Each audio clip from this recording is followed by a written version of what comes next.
Traité Yoma, Daf Yutet, feuille numéro 19, Gmara. Tana, il y a une braïta qui dit Lamdo Hafina. Les sages d'Israël transmettaient le grand prêtre aux sages des prêtres dans la salle de la famille d'Abstinas. C'était pour lui apprendre comment prendre les pleines poignées d'encens le jour de Kippour. Amar à papa, Shtelishkot Hayulo le Kohen Gadol. Papa dit que le grand prêtre avait deux salles dans le temple. Achat Lishkat Paredrin, une c'était la salle des administrateurs où il dormait.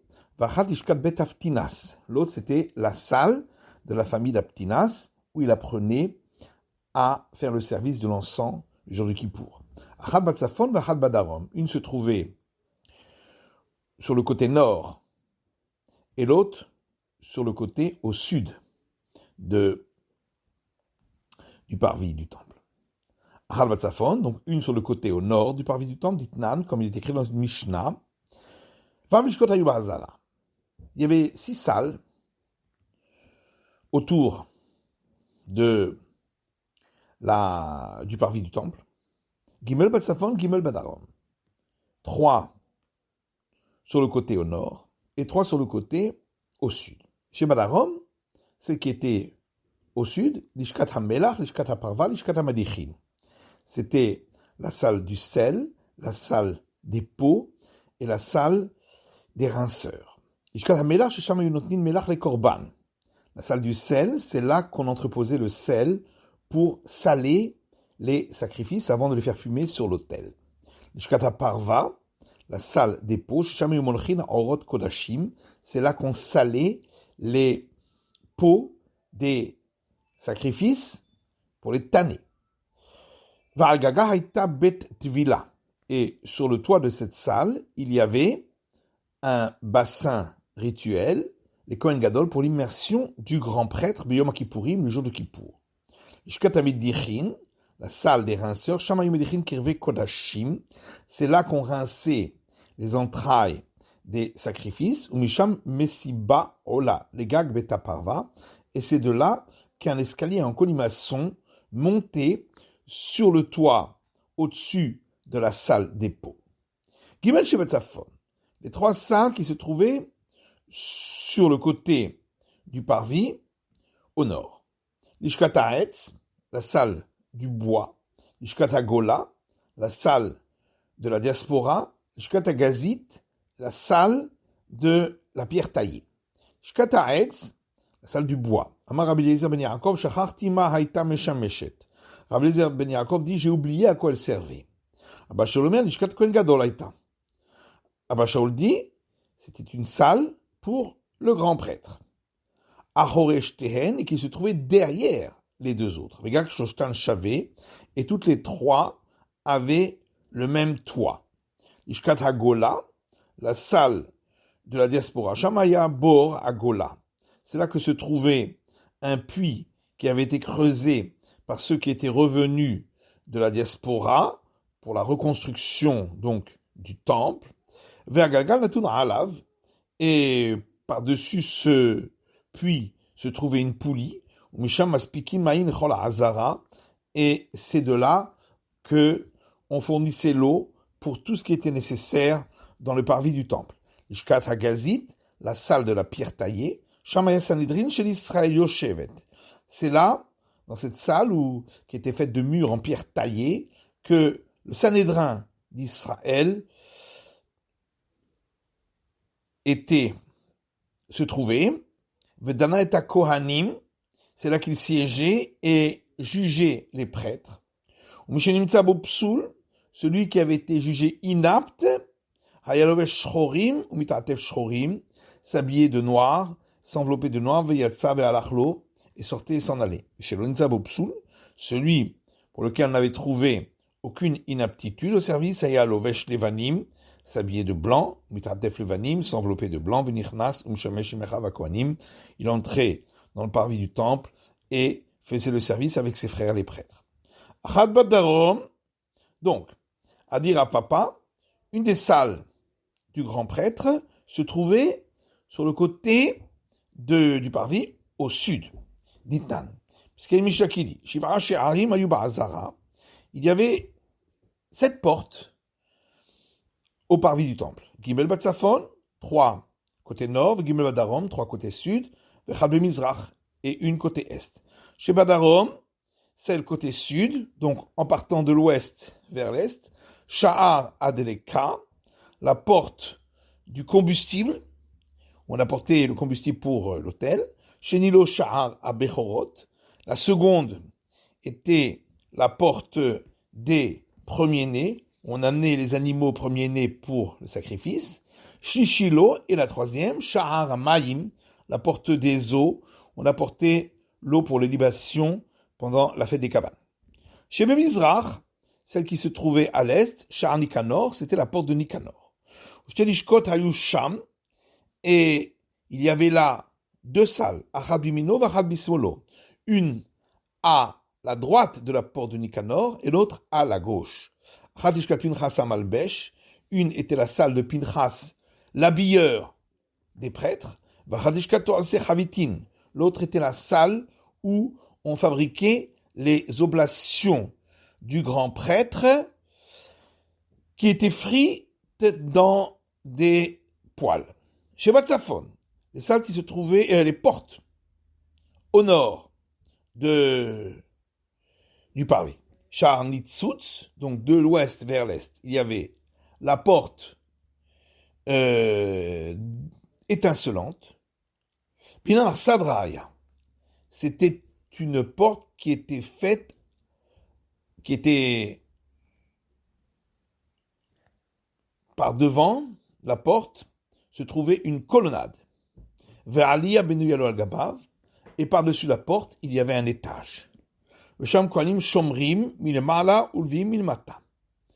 Et là, à cette porte, les prêtres gardaient le temple en haut, à l'étage, et les lévites en bas.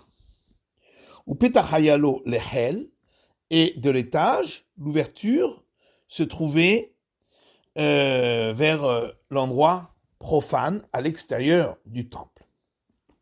Chez Nilo, la seconde porte, en partant de l'ouest, Sha'ar Korban, la porte des sacrifices qu'on apportait au temple qui était sanctifié du sanctifié, dont l'abattage rituel se faisait côté nord. Shishilo Sha'ar Betamoked, la troisième était la porte de la maison de l'âtre. Le Tanya, une braïta dit, Chamesh Tvilot, Ve'asara Kiddushin, 5 immersions dans le bassin rituel et 10 sanctifications en se lavant les mains et les pieds, Tovel Kohen Gadol ou Mekadesh Bo Beyom devait effectuer le grand prêtre ce jour-là de Kippour. Le Kulan Bakodesh, tout cela dans la partie sanctifiée. Al-Gag Betaparva, sur le toit de la maison, donc de la salle des pots, où se trouvait, comme on l'avait vu, un bassin rituel.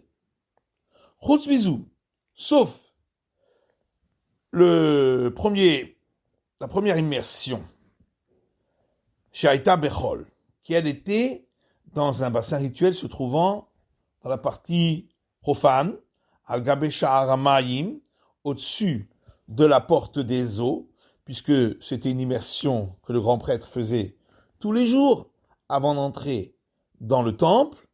Et ce n'était pas des immersions spécifiques pour changer les vêtements, du vêtement d'or au vêtement blanc et vice-versa, du jour de Kippour, ces immersions-là devaient être faites dans la partie sanctifiée. Et donc, le bassin rituel se trouvant au-dessus de la porte des eaux, donc de la partie profane, puisque se trouvant au niveau des murailles du temple et pas à l'intérieur de l'espace du parvis, eh bien, ce bassin rituel se trouvait à côté de la salle du grand prêtre. Donc on voit bien que cette salle-là, il y avait une salle du grand prêtre côté sud également, pas seulement côté nord. Et dira papa, je ne sais pas si c'est la salle des administrateurs où dormait le grand prêtre qui se trouvait au nord et la salle de la maison d'Aftinas qui se trouvait au sud, où il apprenait le service des encens, ou l'inverse, la salle de la maison d'Aftinas côté nord et la salle des administrateurs côté sud. Au mistabra, dire à papa, c'est plus logique de dire de l'Ishkat Paredrim Badarom que la salle des administrateurs où il dormait se trouvait côté sud. Havaï, elle était. Maïtaba, pourquoi? Magdim Kae, parce que pendant les 7 jours qui précédaient Kippour, il se levait très tôt.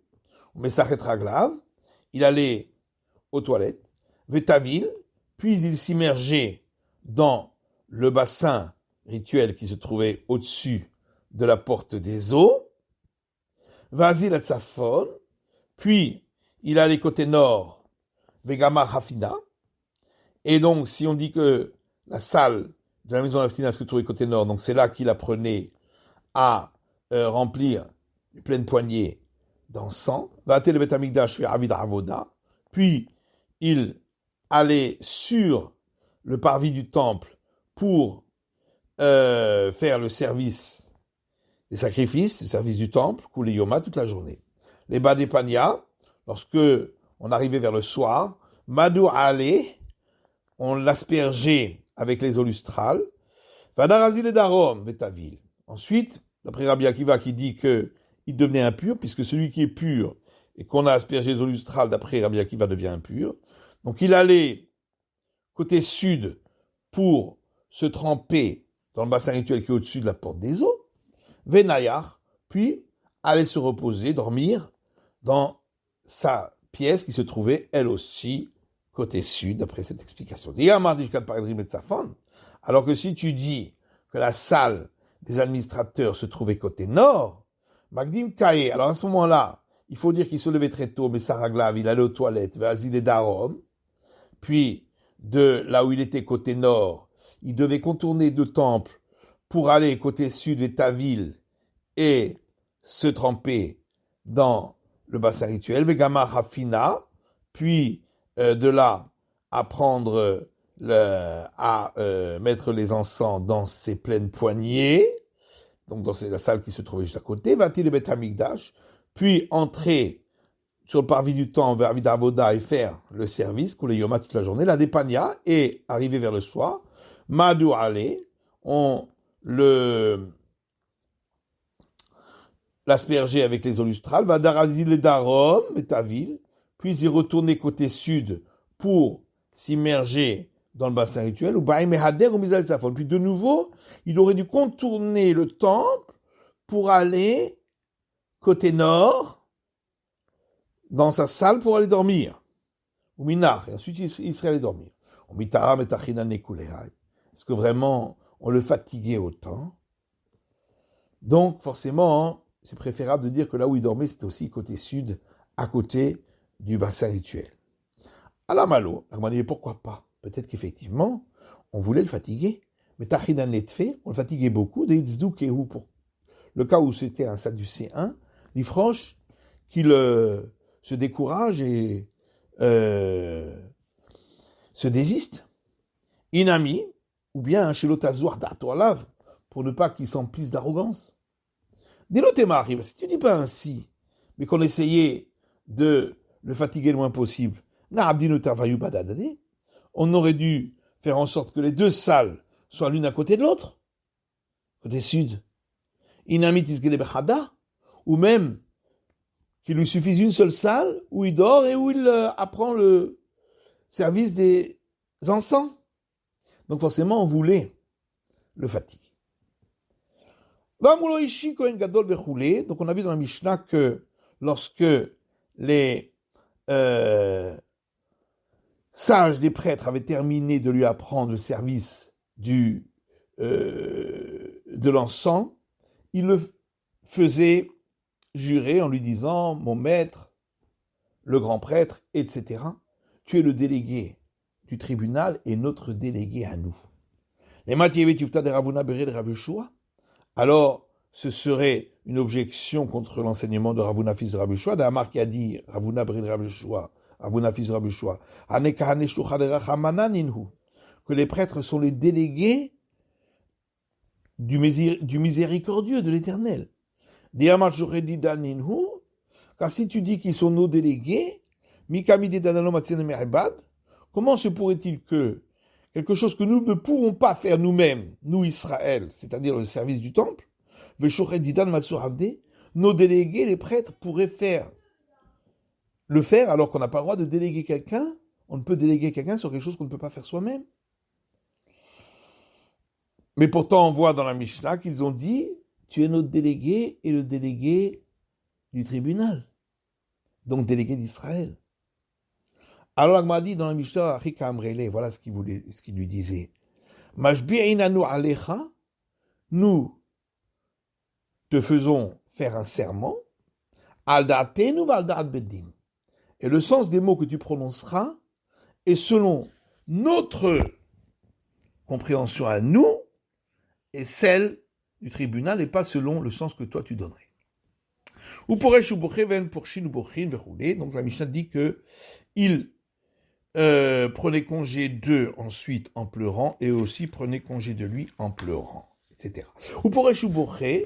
Il prenait congé d'eux en pleurant chez Hashduhut Tzduki parce que il l'avait soupçonné d'être un sadducéen. Et eux prenaient congé de lui en pleurant. D'Amar Rabbi Yoshua ben Levi, car Rabbi Yoshua ben Levi a dit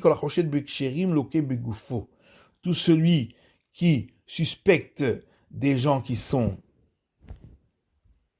de bonne foi reçoit des maux, des plaies sur son corps. Pourquoi on faisait tellement attention à le faire un serment qu'il ne fasse pas autrement que ce qu'on lui avait enseigné. C'est pour ne pas qu'il fasse brûler les encens à l'extérieur du Saint des Saints et qu'il entre dans le Saint des Saints avec les encens déjà en train de brûler, comme les Sadducéens disaient qu'il fallait faire. Tanour Rabanan, il y a une braïta qui dit une fois un Sadducéen a fait ainsi, il a fait brûler les encens avant même d'entrer dans le Saint des Saints, il est entré dans le Saint des Saints avec les encens déjà en train de brûler. Bitziato et sa mère Simcha Gdola. Et en sortant, il était très joyeux. Pagabo Aviv, son père l'a rencontré à Malo Beni, à Fafli chez Tzukimanu. Il lui a dit, mon fils, bien que nous sommes des Sadducéens, Mitiarimanu Menaproshim. Nous devons avoir peur des pharisiens. Amalokol Yamai et Dimitzer la Mikrase. Il lui a répondu, toute ma vie, je souffrais quant à l'explication de ce verset concernant les services de Kippour, où il dit dans Lévitique, Kiberanan era la Kaporet, car avec la nuée, je serai visible au-dessus du couvercle de l'Arche Sainte, c'est-à-dire d'après les Sadducéens, il fallait déjà entrer avec la nuée des encens en train de brûler lorsqu'on arrivait dans le Saint des Saints devant l'Arche Sainte. Et je me suis dit, quand est-ce que ça pourra venir entre mes mains et je pourrai accomplir ce verset? Maintenant que c'est venu entre mes mains, allais-je ne pas l'accomplir? On a dit que peu de jours se sont écoulés, que cet homme est mort, il a été jeté dans une décharge publique, et des vers sortaient de son nez. D'autres disent, au moment où il est sorti du Saint des Saints, il a été frappé, il est mort. Des Tani Rabbi Hiya, comme Rabbi Hiya a enseigné dans une braïta, Kemin Kol Nishma Ba'azara, on a entendu un bruit dans le parvis du temple, Sheba Malach Vechavtu al Panav, car est venu un ange qui l'a frappé sur sa figure. Sont entrés alors les prêtres, ils ont trouvé la marque de la plante du pied d'un veau entre ses épaules. Chez Neymar, comme il est écrit dans la vision d'Ézéchiel, et leurs pieds, des anges, est un pied droit, vechaf ragleim kekaf regel aigel, et la plante de leurs pieds est comme la plante du pied d'un veau. Amar Rav Zecharia ben Kevutal vechoulé, la Mishnah a rapporté l'enseignement de Rav Zecharia, fils de Kevutal. Maintenant, Rav Hanan bar Rava lechia bar Rav. Rav Hanan, fils de Rava, a enseigné cette Mishnah à Chia, fils de Rav, Kamel Rav, devant Rav. Amar Rav Zecharia ben Kfutal. Et il a dit Rav Zecharia, fils de Kfutal, et pas de Kvutal. On m'a révélé Rav Yadé. Rav a fait signe avec sa main Kevutal, qu'il fallait dire Kevutal. Nema. Pourquoi il ne lui a pas dit directement? Créat Shema avec carré. Parce qu'il était en train de réciter le schéma. Mais est-ce que faire une chose pareille, faire des signes avec ses mains, est-ce que ça s'est permis? Pendant le schéma, Rav Yitzhak bar Shmuel bar Martha, pour Rav Yitzhak, fils de Shmuel, fils de Martha, a dit à Koré le schéma. Celui qui récite le schéma, le Hermos Be'ainav, n'a pas à faire des signes avec ses yeux, velo yikros bisiftotam, ni avec ses lèvres, velo yore be'etzbarotam, ni à montrer quelque chose avec ses doigts.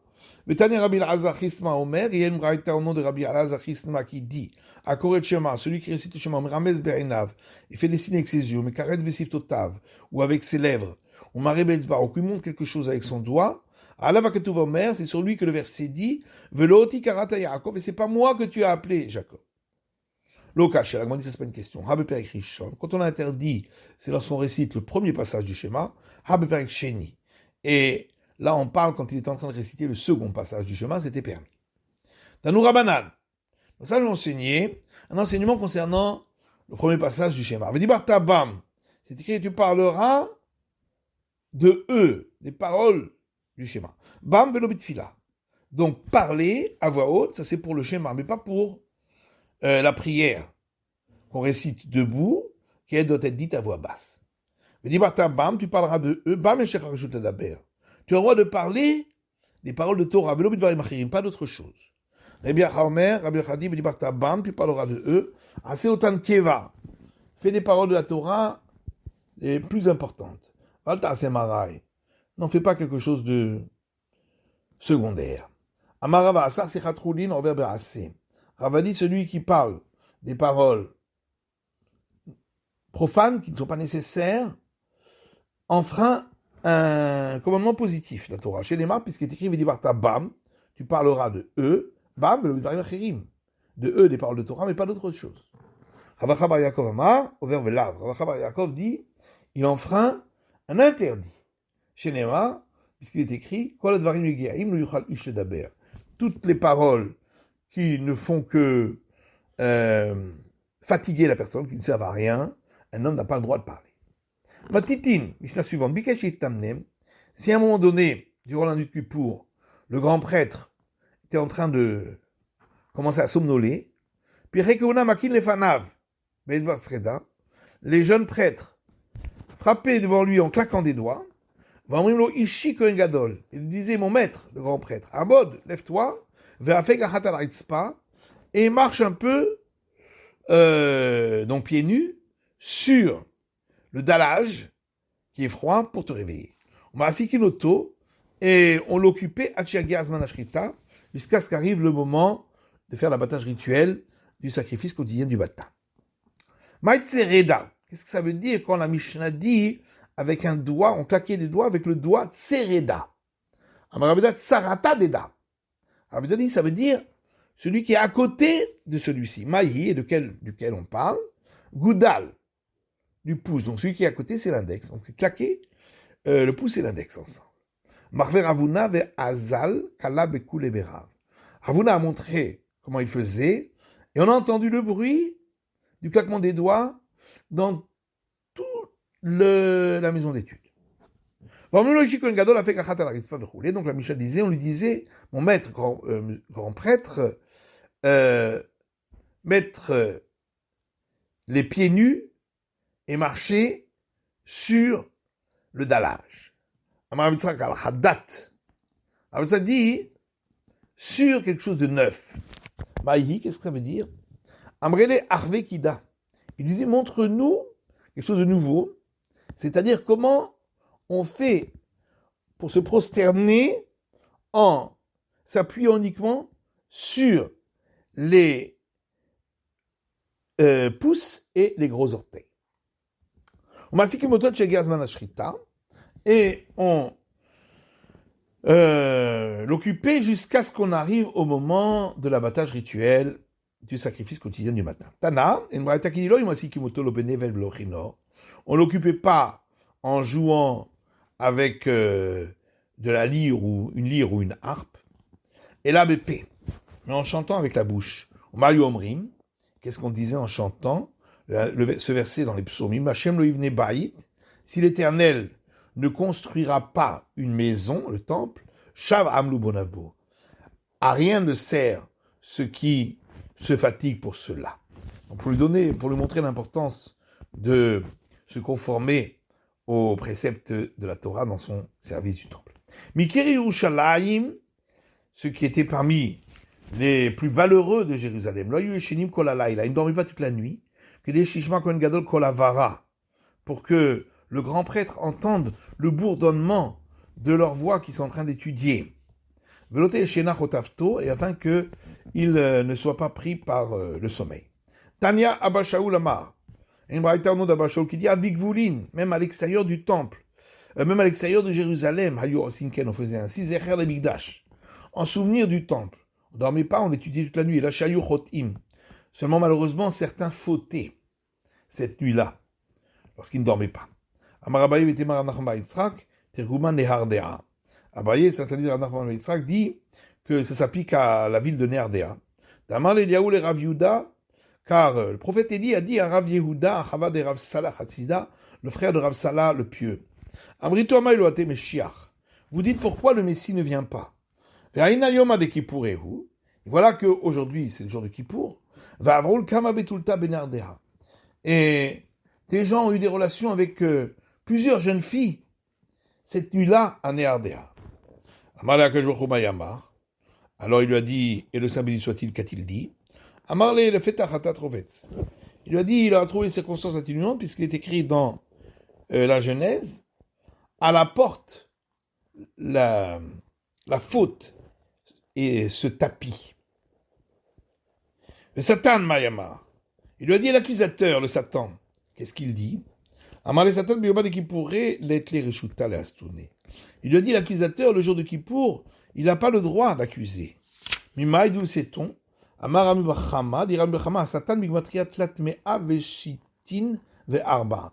mot à Satan, l'accusateur, sa valeur numérique, c'est 364. Parce que pendant 364 jours, il a le droit d'accuser, mais le jour de Kippour, le 365e, il n'a pas le droit d'accuser. C'est la fin de l'étude du Daf Yud Tet de la feuille numéro 19.